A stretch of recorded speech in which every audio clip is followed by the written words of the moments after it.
Telugu Desam party హయాంలో quarter bottle ఎంత తమ్ముళ్ళు? 60 రూపాయలు, అవునా కాదా? ఇప్పుడెంత క్వార్టర్ బాటిల్ అని అడుగుతున్నా మిమ్మల్ని? 200, అవునా కాదా?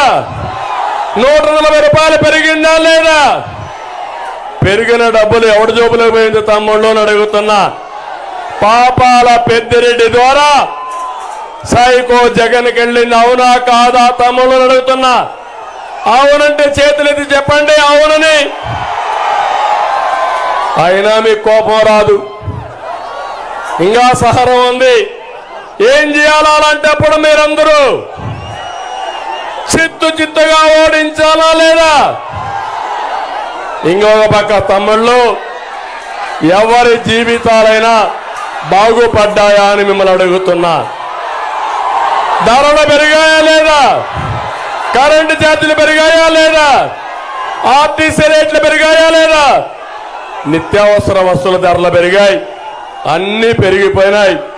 అందరూ సమస్యల్లో ఉన్నారు. నేను ఒకటే మీ అందరినీ కోరుతున్నాం, మా దగ్గర అనుభవం ఉంది, చేయాలనే పట్టుదల ఉంది.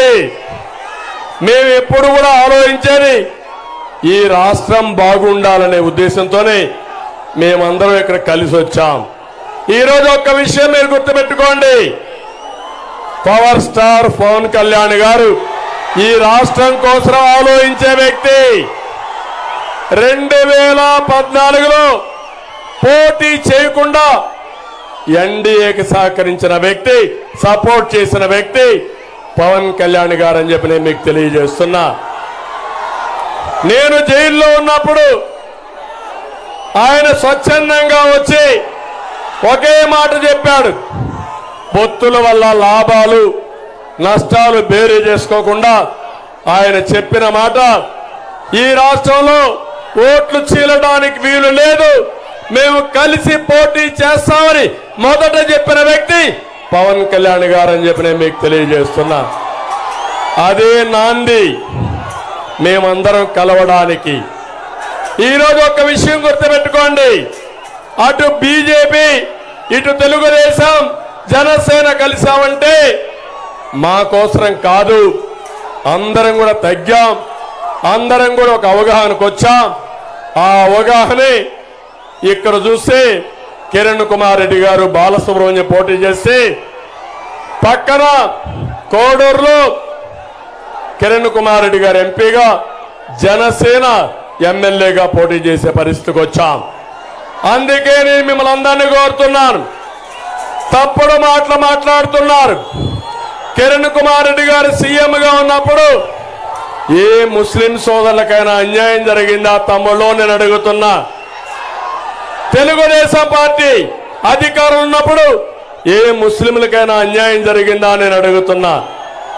ముస్లింలకు న్యాయం చేసిన పార్టీ తెలుగుదేశం పార్టీ.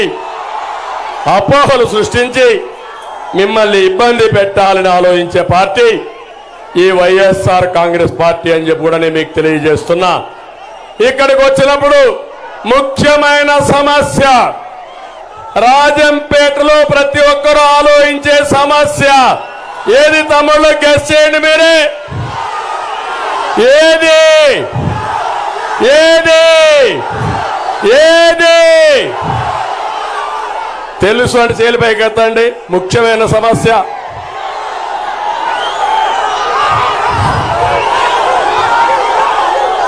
ఏ సమస్య? గట్టిగా మీరే చెప్పండి, చెప్తాను, ఆన్సర్ చేస్తాను. జిల్లా సమస్య. అవునా తమ్ముళ్ళు? అవునా ఆడబిడ్డలు? అవునంటే జైలు పైకి ఎత్తండి. మీరందరూ బాధపడుతున్నారా? అన్యాయం జరిగిందా లేదా? జరిగిందా లేదా? జరగడానికి పాపాల పెద్దిరెడ్డి కారణం, అవునా కాదా? మీకు జిల్లా కావాలనా లేదా? న్యాయం కావాలనా లేదా? కావాలనా? కావాలి. ఇంట్లో పడుకోండి.